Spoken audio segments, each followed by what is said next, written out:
নতুন বছৰৰ প্ৰথম মাহটোতে স্কুটিখনৰ এইটো গতি হ'ব বুলি ভবা নাছিলোঁ।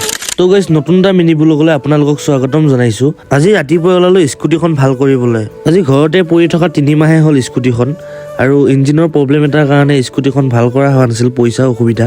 তো সেইবুলি আজি মৰিগাঁও পালোহি স্কুটিখনলৈ। আহি পোৱাৰ লগে লগে স্কুটিখনৰ কামত লাগিয়ে গ'ল, আৰু লগতে ইঞ্জিনটো প্ৰথম খুলিলে।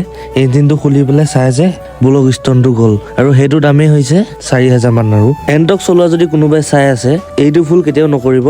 মানে 1500 কিলোমিটাৰ মূৰে মূৰে মবিলটো চেঞ্জ কৰক, তেতিয়া ইঞ্জিনৰ একো প্ৰব্লেম নাহে। আৰু মোৰ এটা ভুল হ'ল, মবিলটো চেঞ্জ কৰা নাছিলোঁ, 6 মাহ মান হৈ গ'ল। তো সেইবাবে আজি ইঞ্জিন এয়া গতি। বহুত দেৰি হৈ গ'ল, আমাৰো ভোক লাগি গ'ল। সেইটো কাৰণে অজিতে মই ওচৰৰ হোটেল এখনতে ৰুটি এটা খাবলৈ আহিলোঁ। খাই লৈ যাওঁ যে স্কুটিখন অলৰেডি ৰেডি হৈ গ'ল। তাৰ পাছতে পইচাখিনি দি আমি স্কুটিখন তাৰ পৰা লৈ আহি তাৰপাছতে স্কুটিখন ধুৱাবলৈ লৈ গ'লোঁ। স্কুটিখন ধুৱাই লৈ ঘৰলৈ উভতি আহিলোঁ। আজি যদি মিনি ব্লগটো চাই ভাল পালে লাইক, কমেণ্ট, শ্বেয়াৰ, ছাবস্ক্ৰাইব কৰি যাব।